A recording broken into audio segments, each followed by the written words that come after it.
Bonjour. J'arrive après une longue journée. Je pense pour certains, ça commence à être peut-être un petit peu fatigant. Alors, on va vous présenter notre groupe de travail de l'association francophone d'informatique musicale, dont la thématique est l'archivage collaboratif et la préservation créative. Donc là, il y a une photo avec les 4 membres de ce groupe de travail, euh, et auquel s'est ajouté récemment Guillaume Pellerin du pôle web de l'IRCAM pour nous aider sur des questions de développement. Donc c'est un groupe de travail entre 4 institutions. On fait de la recherche et de la création musicale, de la pédagogie également. Les groupes de travail je vais parler un peu des groupes de travail de l'IRCAM, mais de la FIM. Euh, et c'est un projet qui dure 2 ans, donc on a un groupe de travail biannuel. On a commencé exactement en janvier 2018, donc là on est au milieu du gué. On est en train de... Bon, je vais vous présenter nos travaux, nos résultats de la première année de réflexion, etc. Mais aussi, on est au moment où on se pose la question de qu'est-ce qu'on va faire pendant la seconde année. Donc, je vais vous présenter un petit peu aussi nos objectifs. C'est un projet qui répond tout d'abord à des besoins plutôt pratiques de préservation et de rejouabilité des œuvres avec moyens technologiques. Donc, on est plutôt dans le domaine de la pratique. Mais en même temps, bon, dans le cadre de ces 2 journées, je vais quand même vous présenter un petit peu des conséquences éventuelles en termes de recherche scientifique, de possibilités de recherche musicologique, aussi bien au niveau euh, des idées, des concepts qu'on peut développer dans le cadre de cette problématique de la préservation des œuvres numériques, mais également au niveau des contenus, des résultats qu'on a au niveau des archivages des répertoires d'œuvres. On verra que cette question de l'archivage et de la préservation des œuvres qui incluent de la technologie soulève des questions intéressantes en termes d'analyse des pratiques, mais aussi des questions au niveau de collaboration multidisciplinaire. Donc on n'est plus dans le cas d'œuvres qui sont faites uniquement par un compositeur, mais ça implique différentes disciplines. Euh, et également de questions d'analyse, de recherche sur les préservations des dispositifs technologiques.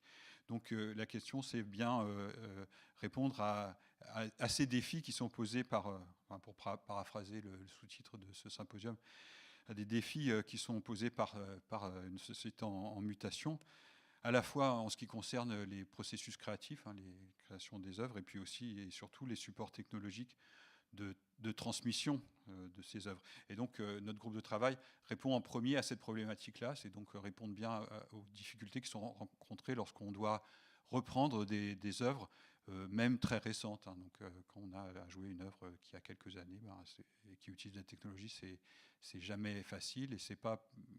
Enfin, il n'y a pas de relation entre l'âge de l'œuvre et sa jouabilité, on va dire. Donc on a proposé ce groupe de travail pour trouver des réponses à ces questions. Comment mieux documenter les pièces de musique électroacoustique afin de mieux les préserver et de mieux pouvoir les rejouer. Comment également archiver des répertoires entiers d'œuvres. Alors aujourd'hui, on est quand même à une époque où on a la constitution d'un corpus d'œuvres qui utilisent les technologies récentes. Alors ça peut être, par exemple, dans le cas de l'archivage du corpus d'un compositeur entier. Bon, on verra des exemples dans les présentations tout à l'heure. Par exemple, le cas du corpus des œuvres de Jean-Claude Risset, par exemple, qu'on va vouloir archiver dans son ensemble, ou également des centres de création. Donc Laurent va présenter des choses sur les centres de création musicale française, ou également des questions avec l'édition, les éditeurs de musique qui veulent publier et éditer et diffuser des œuvres qui incluent des éléments technologiques. Donc la présentation sera bon, il y aura pas mal de musique également dans la deuxième partie, mais tout d'abord je vais vous présenter un peu le contexte et puis je vais vous présenter les résultats. Ensuite Laurent fera une petite présentation d'une enquête qu'on a faite auprès des centres de création sur leur pratique d'archivage. Et puis enfin, j'espère vous présenter les objectifs qu'on se donne pour notre deuxième année de ce groupe de travail. Donc le contexte, c'est un groupe de travail de la FIM, donc on est 4 à se réunir assez régulièrement. Le groupe de travail précédent était sur le sujet la notation musicale, et c'est quand même assez proche de notre problématique, puisque la notation de la musique, c'est ce qui permet de la diffuser, de la préserver, de la rejouer, et on se pose un peu la même question pour des œuvres qui incluent des dispositifs technologiques, donc comment les noter et les préserver. Et puis l'autre contexte, c'est SINEC, qui est le nom de la base de données du système d'information qu'on utilise à l'IRCAM pour préserver notre répertoire qu'on utilise de façon quotidienne, justement pour faire cette tâche d'archivage, et qui est un sous-ensemble de quelque chose que vous connaissez peut-être, qui est Brahms, qui est la base de données de la musique contemporaine depuis 1945 et qui est hébergée à l'IRCAM également. Donc SINES, c'est la base de données dans laquelle on a le répertoire de l'IRCAM et donc qui contient déjà toutes les œuvres qui ont été créées depuis les plus de 40 ans d'existence de l'institution. Et donc on a à l'intérieur préservé 830, enfin non, il y a 830 œuvres qui ont été créées à la fin de l'année dernière à l'IRCAM depuis les origines. On en a documenté 556, donc à peu près les 2/3. Donc on n'a pas préservé toutes les œuvres créées à l'IRCAM, mais quand même une proportion significative. Et on est toujours en train de se servir de ce système pour documenter, préserver les œuvres. Et l'objectif premier de ce système qu'on utilise, c'est vraiment quelque chose de pratique. C'est-à-dire qu'on a un concert à organiser, on va trouver là-dedans tous les éléments qui nous permettent de reprendre, de rejouer l'œuvre. Alors, on peut considérer les œuvres qui sont sauvegardées et documentées dans ce système également comme un corpus d'œuvres, et dans lequel, peut-être pour des musicologues qui s'intéressent à la création musicale de la fin du XXe siècle, les débuts du XXIe siècle, qui inclut des dispositifs technologiques, ça peut être aussi, et je sais que ce site est souvent consulté par des musicologues, parce qu'il y a aussi cette possibilité d'analyser non seulement des enregistrements, des partitions, mais aussi des programmes informatiques, des patchmax, qui font partie intégrante de ces œuvres. Donc les premiers résultats de notre groupe de travail, ça a été tout d'abord de questionner les centres nationaux de création musicale français sur leurs pratiques de préservation, pour voir qu'est-ce qu'on pouvait faire pour les aider, pour améliorer la situation, pour arriver à pouvoir sauvegarder ça. Donc Laurent va nous en parler. On a publié quelques articles sur la question de la documentation, donc en particulier un article à l'ICMC cet été où on essaye d'établir une typologie de ce que contient une documentation d'œuvres qui inclut la technologie, dans lequel il n'y a pas seulement la partition, l'enregistrement, une note de programme, mais il y a plein d'autres choses. Donc on a essayé de faire une typologie de ça. Un article dans le Computer Music Journal à venir bientôt. Pas mal d'ateliers, de réunions, de tables rondes un peu partout. Et puis on a commencé également à recenser les différentes initiatives parce qu'il en existe en fait pas mal, de préservation numérique des œuvres de ce répertoire dans le monde entier. Donc maintenant je vais passer la parole à Laurent pour nous donner un peu les résultats de cette enquête qu'il a menée auprès des centres nationaux de création musicale. Merci Serge. Donc effectivement, pour avoir d'ailleurs moi-même travaillé dans des centres nationaux, voilà, je me suis intéressé aux possibilités pratiques concernant l'archivage des œuvres électroniques. Alors on parle des œuvres électroniques, il y a différents types d'œuvres avec électronique. Il y a des œuvres avec son fixé. Par exemple, le GRM a fait beaucoup de travail dans ce sens-là. Nous, c'est souvent des pièces avec électronique temps réel d'une part, ou avec de l'électronique qu'on veut pouvoir reproduire. Par exemple, il y a des pièces qui ont été faites, qui étaient des pièces son fixées, mais qui ont été faites par des processus informatiques, et on veut pouvoir retrouver ces processus pour étudier, pour analyser ou pour reproduire par d'autres moyens. Donc, je vais passer en revue un peu les réponses que j'ai eues des différents centres qui apportent des réponses et des questionnements différents. Donc, on commence par le GMEM à Marseille, où j'ai travaillé dans les années 90 à 2004.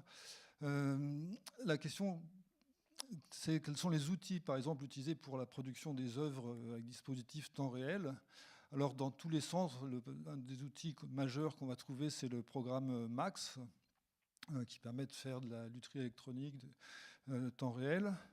Bon, par exemple, Charles Bascou, qui travaille là-bas maintenant, a tendance, enfin, qui est parti très récemment, mais enfin, qui a travaillé depuis 2004 là-bas, est parti dans les dernières années sur des outils plus open source comme Python, Pure, etc., qui offrent des possibilités de continuité plus ouvertes.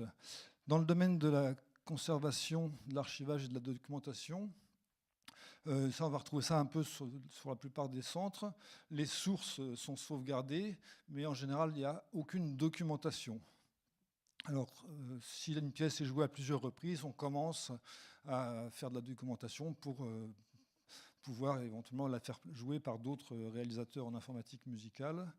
On essaye de faire de la programmation la plus lisible possible, la plus claire possible, et on essaye d'éviter les outils commerciaux. En dehors de ces outils-là, un autre problème complexe à sauvegarder, c'est la gestion des événements temporels, c'est-à-dire comment on peut noter un événement qui va arriver à un endroit donné. Donc il y a plusieurs techniques qui peuvent être utilisées, en particulier par exemple les outils Antescofo qui ont été développés récemment à l'IRCAM. Enfin, l'IRCAM a beaucoup travaillé sur ces questions-là, évidemment. Et peut être un outil d'avenir, mais bon, voilà, la réponse de Charles Bascou, c'est que d'abord, c'est plus vraiment un outil libre. Ça prend du temps à programmer et en général, donc dans les créations qui ont lieu dans ces centres, les résidences sont assez courtes, donc on manque de temps pour faire tout ça. Donc on utilise des messages, des presets locaux. Voilà. Donc, par exemple, Charles Bascou même considérait que l'utilisation de Cecilia à la place de Max lui donnait des réponses intéressantes pour la gestion des événements. Je passe sur le GRAM, avec lequel, chez qui on a eu une réunion avec le groupe de travail, dans lequel justement on avait convié des réalisateurs en informatique musicale, des gens du Conservatoire de Paris, de Lyon, etc. Alors, au GRAM, c'est pareil, les sources sont enregistrées sur des disques durs qui sont sauvegardés. Aucune documentation particulière. La question des fiches techniques aussi, il n'y a pas de normalisation de fiches techniques, de standards de stockage. Alors, donc, un message de Max Brucker, donc faire le plus possible avec des objets standards, en se disant que ce sera toujours maintenu. Voilà. Par contre, à souligner au GRAM des travaux de recherche assez importants, notamment depuis le projet ANR Astrée, analyse synthèse de processus temps réel, qui consistait à proposer une méthode pour la préservation à long terme des processus numériques temps réel dans la création artistique contemporaine, notamment avec l'utilisation du langage Faust comme alternative pour programmer des outils de traitement de signal alternative à Max, en permettant par exemple la génération automatique de documentation, donc produisant une sorte de virtualisation des outils numériques en affichage par exemple sous forme mathématique au lieu d'un code qui va dépendre du logiciel utilisé. Et ces recherches se poursuivent également avec le projet Fever, à partir duquel un code écrit avec le langage Faust peut être diffusé sur tout type de machine, ce qui donne des facilités de préservation.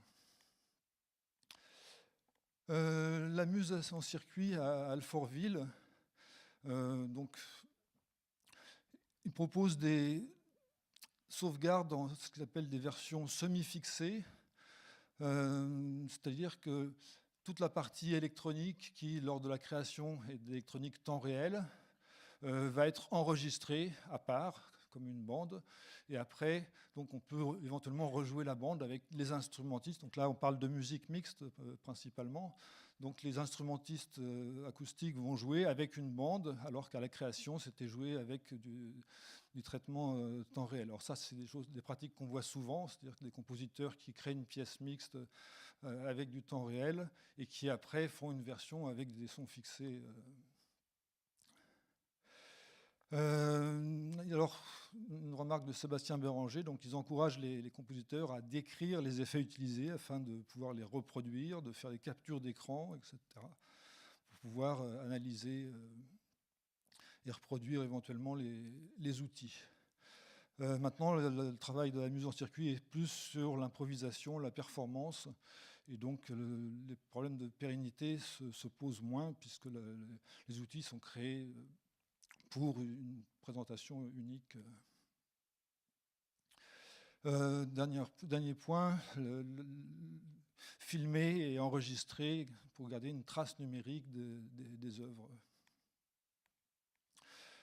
Au GMEA à Albi, on retrouve un peu les mêmes choses, sauvegarde des patchs, médias et dossiers en double exemplaire, sauvegarde à la fois des médias définitifs et puis des médias intermédiaires, les rushs de prise de son, les sessions de mixage, etc. Réalisation d'une archive des logiciels également, avec les versions des logiciels utilisés. Alors, dans des centres qui développent des outils spécifiques, donc qui évoluent dans le temps, là, par exemple, au GMA, ils proposent des sauvegardes en utilisant le système GitHub, donc qui est un système de versionnage, de sauvegarde des outils informatiques, donc qui est une solution que les informaticiens utilisent souvent pour les problèmes de pérennité, de version, etc. Voilà. Enfin, après, il y a souvent des développements qui ont lieu sur les librairies, sur les outils, en même temps que la création des pièces, et donc des difficultés à garder exactement, à retrouver les bonnes versions. Voilà. Après, au niveau de la documentation, très peu de notes, de fiches techniques, toujours par manque de temps, et de la communication d'un RIM à un autre, principalement par voie orale. Studio Césarée à Reims, les œuvres sont stockées sur un gros serveur. Tout est rangé par saison. Les partitions, notices, les patchs, toutes les informations autour de l'œuvre. Un centre qui n'est pas un centre national, le centre Artzoid, pour lequel le directeur est mort récemment. Et donc, du coup, la directrice Monique Valadieu cherche à sauvegarder les œuvres du centre, dont beaucoup ont été faites notamment sur des sampleurs Akai, avec des parties électroniques relativement complexes pour des musiciens virtuoses. Donc, il y a un travail aussi actuellement de préserver ces pièces, c'est-à-dire de faire des portages sur des programmes temps réel pour pouvoir les rejouer à l'avenir. Alors, à noter quand même une initiative importante qui a eu lieu il y a une dizaine d'années. Le CDMC avait lancé un grand programme pour récupérer l'ensemble des archives des centres de création musicale français, avec 3 types de transferts qui ont eu lieu, d'après les informations que j'ai eues par la mise en circuit. Donc pour les CNSM, le GMEM, le GRAM et l'IRCAM, il y a eu création d'un outil pour conformer les bases de données et pouvoir les moissonner éventuellement, mais les fonds sont restés dans les structures. Pour la Muse et Césarée, les archives ont été numérisées par les centres, mais c'est le CDMC qui garde les fichiers. Et pour les autres, c'est le CDMC qui a numérisé et qui a tout récupéré. Voilà, donc c'est Laure Marcel Berlioz qui s'est occupé de ça. Alors ils ont eu des gros problèmes, c'est-à-dire que l'objectif c'était de mettre à disposition une grande partie de ces documents, et pour des questions juridiques qui sont aussi au cœur de nos questions, des questions qu'on se pose, ça n'a pas été possible. Donc pour l'instant, tout ce travail-là est relativement difficile d'accès. Quelques cas de figure, le cas des archives Jean-Claude Risset, qui est décédé il y a 2 ans.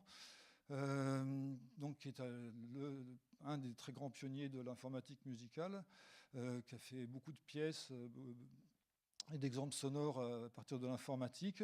Donc les archives sont actuellement au laboratoire Prism à Marseille.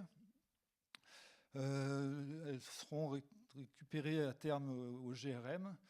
Il y a plusieurs chercheurs qui sont intéressés pour faire un groupe de travail pour répertorier, documenter, archiver ces documents qui sont qui sont rangés dans des cartons actuellement, et notamment récupérer les codes Music 5, le langage de synthèse utilisé par Jean-Claude Risset pour écrire ces pièces.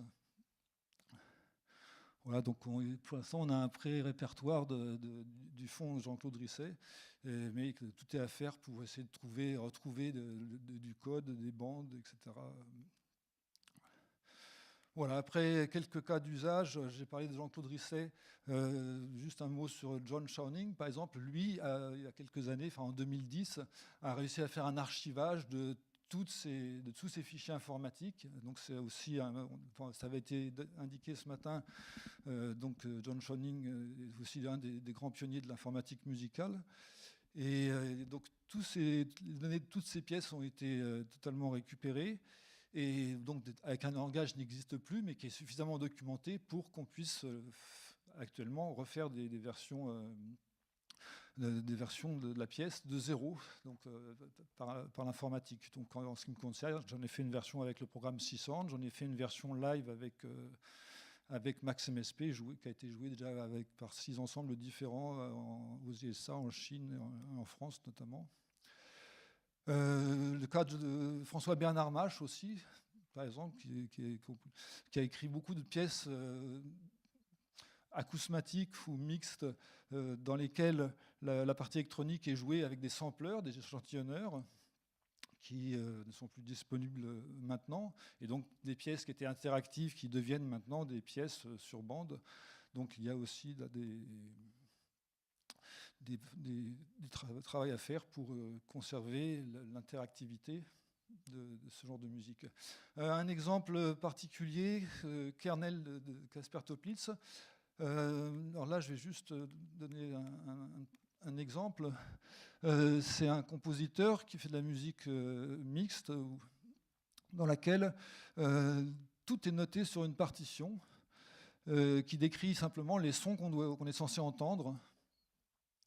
Et donc là, a priori, la partition suffit à sauvegarder l'œuvre. Alors, évidemment, les indications ne sont pas forcément très claires. Par exemple, un son très instable, assez fragile, évanescent, ça peut être interprété de façon très différente.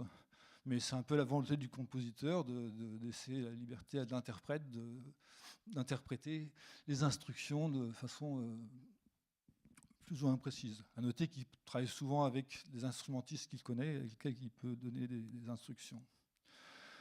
Voilà, dernier exemple, une pièce qui a été créée pour le quatuor Tana, quatuor à cordes, qui est un quatuor à cordes qui est équipé de capteurs à l'intérieur des instruments, pas de capteurs, pardon, de petits haut-parleurs qui sont dans l'instrument, et donc ils font de la musique mixte amplifiée sans avoir d'autres dispositifs que leur instrument. Et ils n'utilisent pas de rime, donc ils font des concerts en étant juste les 4 musiciens avec des outils de traitement. Donc là, il a fallu que les rimes qui fassent les outils de traitement fassent des patchs suffisamment lisibles, compréhensibles, que les traitements soient bien compris par les instrumentistes pour que les instrumentistes puissent se débrouiller tout seuls avec ces technologies. Voilà, je relaisse la parole à Serge. Merci Laurent. Donc toujours dans le cadre de nos travaux pendant la première année de ce groupe de travail, on a étudié quelque chose qui, à ma connaissance, n'avait jamais été étudié. C'est justement quels sont les éléments qui accompagnent une partition de musique de musique mixte, de musique qui inclut des dispositifs technologiques.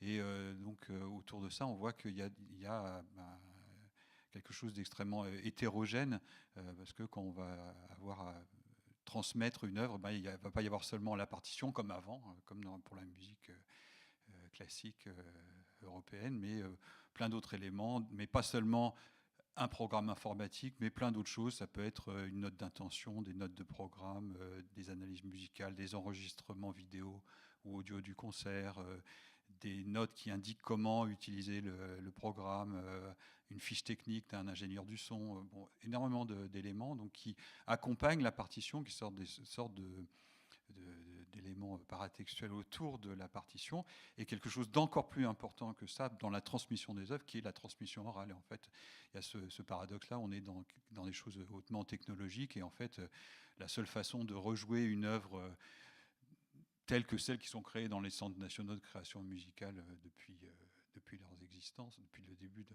leur existence, c'est de passer un coup de fil au réalisateur en informatique musicale ou au musicien qui l'a joué pour savoir, ou au compositeur, pour savoir comment ça doit sonner, comment on doit utiliser le programme. Donc il y a une part de transmission orale qui est très importante et qu'on a besoin de préserver si on veut pouvoir rejouer ces œuvres-là au-delà de la longévité du compositeur ou du réalisateur en informatique musicale. Donc on a essayé de faire une sorte de classification d'étudier ces documents pour faire une sorte de typologie et de classification de ces documents pour savoir comment est-ce qu'on pouvait envisager de les préserver. Et comme c'est quelque chose d'extrêmement hétérogène et qui est produit par différentes personnes, ça pose des problèmes techniques, juridiques, etc. Donc il y a plusieurs... On participe à plusieurs initiatives, pas seulement françaises, mais également d'autres projets européens ou internationaux sur cette problématique. C'est quand même ce sujet de la préservation et de la reperformance des œuvres électroacoustiques. C'est un sujet où il y a beaucoup de recherches en ce moment. Donc là, ce à quoi on s'est attelé en fin d'année, c'est commencer à recenser justement tous les projets d'archives, les projets nationaux, internationaux, tels que le nôtre, parce qu'en fait, on se rendait compte qu'il y a beaucoup de projets. Quand je suis allé à la dernière conférence de l'ICMC, c'était un peu le thème de la conférence, mais il y avait beaucoup de gens qui présentaient des projets assez semblables aux nôtres. Donc on s'est dit, bon, c'est un peu un problème si on préserve les mêmes œuvres dans différents répertoires, déjà qu'on a du mal à le faire à un seul endroit. Et donc on se rend compte comme ça qu'il y a des projets, bon là j'en ai mis quelques-uns, dans lesquels on va trouver les mêmes œuvres. Alors par exemple, tu parlais de John Schoening, on trouve Stria dans le répertoire de Miller Puckett à San Diego, dans un projet à Huddersfield également. Donc quand on va vouloir jouer une de ces œuvres-là, que j'appelle une œuvre nomade parce qu'on on ne sait pas où est sa version originale, en fait, où est l'ourtexte, on va soit prendre le premier répertoire qui contient cette pièce-là, et ça ne sera pas forcément le meilleur, soit essayer de trouver l'information à plusieurs endroits. Donc c'est vraiment un vrai problème. Où est la bonne version, puisqu'en fait, il n'y a pas de... Il n'y a plus de version originale. Alors c'est des problèmes assez similaires à ceux qu'on peut avoir avec l'édition de musique traditionnelle, mais c'est un peu plus compliqué parce que l'objet central qu'on va préserver aujourd'hui, c'est plus une œuvre, mais c'est des versions de l'œuvre. Parce que chaque fois qu'on va reprendre l'œuvre, on va modifier des choses et la version et l'objet qu'on préserve, c'est pas une œuvre, c'est des versions. Donc il y a des modèles d'information qui permettent de faire ça, mais ça pose vraiment beaucoup de problèmes. Donc nos objectifs, ceux qu'on se donne pour la deuxième et seconde année de notre groupe de travail, c'est travailler sur la pérennisation des bases de données, parce que ce que j'appelle la métapréservation, des projets tels que ceux-là, des initiatives destinées à sauvegarder des répertoires de musique électronique. Il en existe depuis le début du XXIe siècle, mais il y en a beaucoup qui sont déjà périmés parce qu'ils dépendent de projets européens, de projets nationaux, etc., mais qui ont des durées de vie limitées dans le temps. Et donc on trouve déjà beaucoup de bases de données dont l'objectif était de faire de la préservation qui sont déjà qui fonctionnent plus déjà. Donc Maintenant, on essaye de penser ce type de projet avec la préservation du système de préservation lui-même. Essayer d'avancer un petit peu sur, justement, tu évoquais la question des droits, parce que là, quand on va vouloir préserver une version, on va vouloir préserver les droits du compositeur, les droits de l'auteur, mais les droits des interprètes qui ont peut-être participé aux enregistrements, les droits peut-être des développeurs qui ont développé un logiciel. Et donc, ça ouvre des tas de questions juridiques sur les droits d'auteur. Donc travailler plus sur l'aspect collaboratif, parce qu'actuellement le système Sydney qu'on utilise est nourri uniquement par des documentalistes qui sont les réalisateurs en informatique musicale du IRCAM principalement. Et donc maintenant, il va falloir qu'on ouvre ça à différentes professions, à différentes disciplines, et également collaborer avec toutes les organisations et centres de création qui sont intéressés pour travailler sur la préservation de tous ces répertoires-là.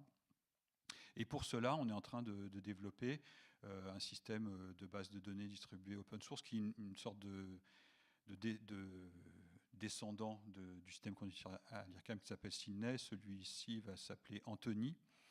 On a commencé déjà par la documentation, donc on a commencé à rédiger un petit peu une sorte de manuel utilisateur qui donne aux gens qui seraient intéressés pour préserver leur répertoire, d'avoir déjà une sorte de guide de bonne pratique et de façon d'utiliser le système lui-même. Et donc c'est un système qui devrait être utilisable par de nombreux utilisateurs et pas seulement les réalisateurs en informatique musicale, mais aussi les ingénieurs du son, des musicologues, les organisateurs de concerts, les éditeurs de musique, les interprètes, documentalistes, compositeurs. Donc travailler sur la question de la collaboration sur la documentation de ces objets-là et sur un modèle de collaboration qui soit multidisciplinaire. Donc voilà, alors maintenant je pense qu'on peut passer à la partie encore peut-être plus pratique de notre présentation sur justement des exemples de préservation créative. Alors je laisse la parole à Alain ou à Jean. Je vais commencer. Merci Serge. Donc on continue avec la partie musicale que l'on fait avec Johan depuis la console ici, et avec le concours d'Hélène qui va chanter 2 extraits de En écho de Philippe Manoury et une harmonique de Jean-Claude Risset. Est-ce que tu peux passer au slide suivant? Alors sur En écho, juste quelques mots parce qu'on a très très peu de temps et l'essentiel est d'écouter. Donc une œuvre de 93-94 pour soprano et électronique en 7 mouvements. Ce que vous avez au centre à droite, c'est la copie d'écran de ce qu'on trouve dans Sydney que Serge a décrit. Donc ce répertoire de versions de l'électronique de cette œuvre, indexée dans le temps, avec à chaque fois des versions qui correspondent à des documentations liées à des exécutions. Et là, ce que vous allez écouter ce soir, c'est un extrait d'une version encore nouvelle, alors, dont j'explique en 3 mots le cheminement. En 2011, dans le cadre du projet Astrée, j'avais réalisé une version Faust, en langage Faust, de cette pièce de l'électronique d'En écho. Mais je suis parti, alors si vous voyez au milieu, transfert Mustica, FTP, etc., voilà, on part d'une version avec Max 4, voilà, liée à un outil à un moment donné, Max 4. Serge, ici présent, me fournit une version Max 5 2010, jamais testée. Et c'est à partir de cette version Max 2005, jamais testée, j'ai transcodé les choses en Faust en 2011. Et aujourd'hui, ce soir, on va écouter cette version 2011, mais repensée pour ici, puisque ici,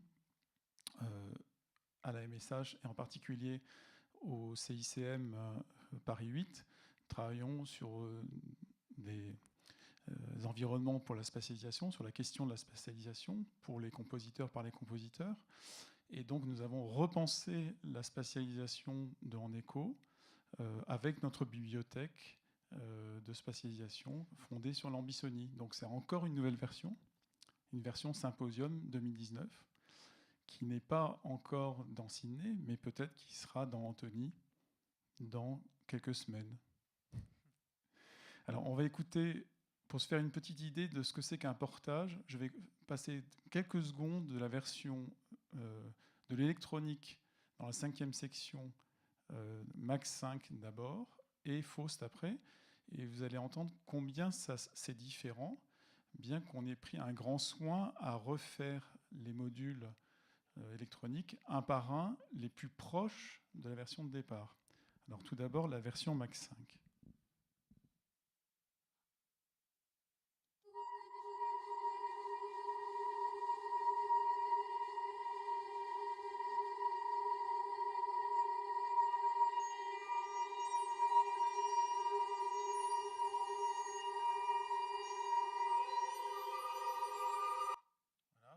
Je ne passe que quelques secondes. Hein, Et maintenant, la version Faust, donc exactement la même électronique, mais reprogrammée.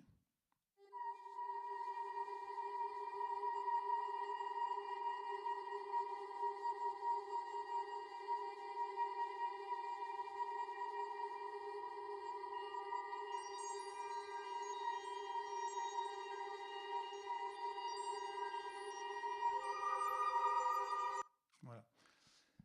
Alors, si tu peux avancer, s'il te plaît. Voilà, donc en haut, on a un langage graphique dans un environnement propriétaire, Max, et en bas, on a un code dans un langage développé par le Gram, qui est donc voilà, lisible, accessible, diffusable, partageable, évaluable. Mais évidemment, ça sonne différemment.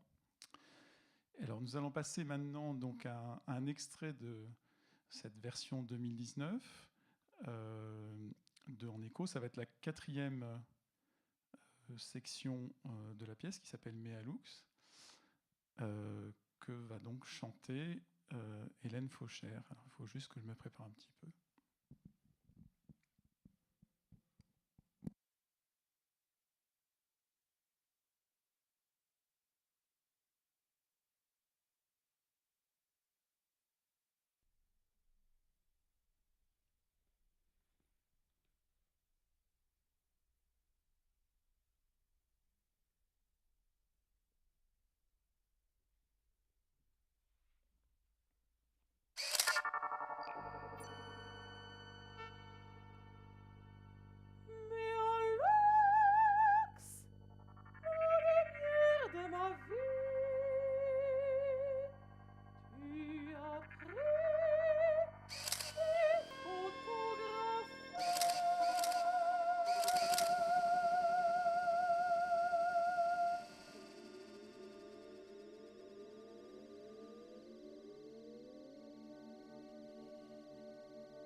Et je prends le relais juste pour finir, pour conclure notre présentation.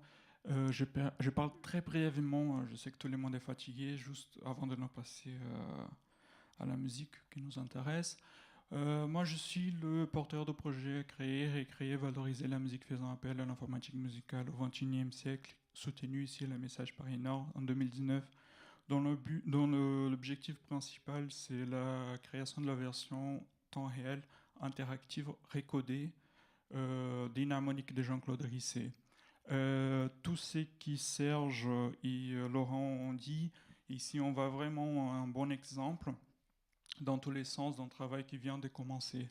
Je ne vais pas entrer en détail de comment ça sera fait, cette version. Cependant, on reprend le travail de José Luis Ferreira, qui est un compositeur-chercheur qui a commencé depuis 2014 cette nouvelle version. Ce projet il est en collaboration avec le Beaux-Arts de Lisbonne, justement avec Antonio de Sousa Dias, qui était le directeur de thèse de José Luis Ferreira. Lui, en fait, il est décédé il y a un an, donc on continue son travail pour lui rendre hommage. Ici, c'est le début du patch. En fait, c'est un patch test réalisé aussi pour Antonio de Sousa Dias et José Luis Ferreira.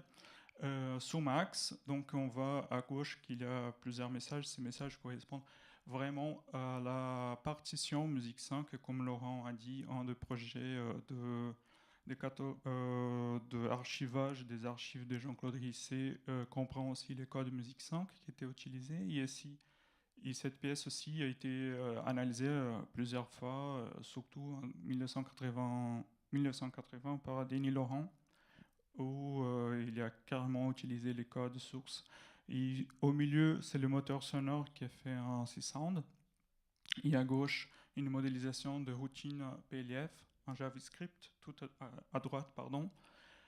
C'est ce routine, c'est l'algorithme qui permet de synthétiser les cloches qu'on va voir tout à l'heure.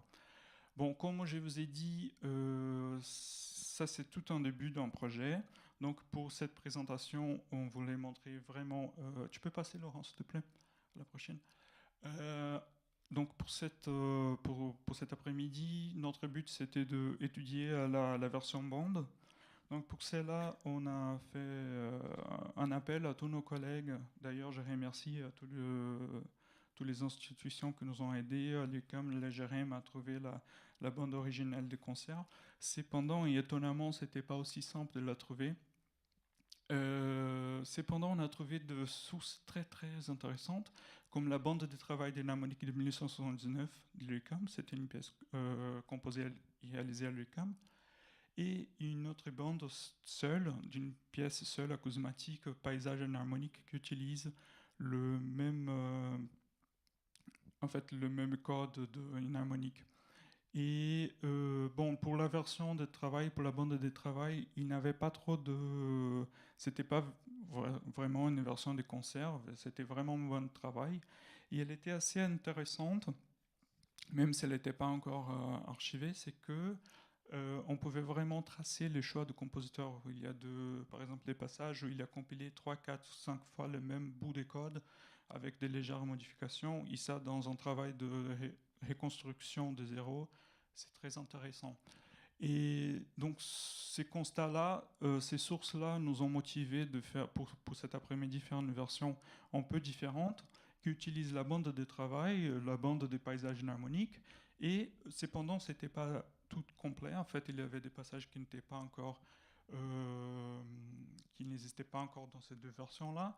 Et on a récompilé certains passages. Vous allez voir qu'il y a certaines cloches qui ne sont pas dans ces deux bandes, qu'on a dû refaire à zéro. Et pour cela, j'ai utilisé les patchs que je viens de montrer dans Antonio de Sousa Dias et José Luis Ferreira, et aussi mon travail de modélisation sous songe, qui est une autre pièce de Jean-Claude Risset, qui était l'un des sujets de ma thèse de doctorat. Donc ça fait 4 versions avec des technologies complètement différentes, et pour rassembler tout d'une façon cohérente, on a carrément dû remixer carrément. Et c'est vraiment un travail expérimental, c'est une version test, justement afin de commencer vraiment le processus de reconstruction d'une pièce. On vient de voir un travail à boutique, c'est le cas d'un écho. Et là, on voit vraiment au début d'un travail. Oui, on va jouer juste les 5 dernières minutes. Oui, c'est une pièce de 15 minutes, donc c'est un tiers.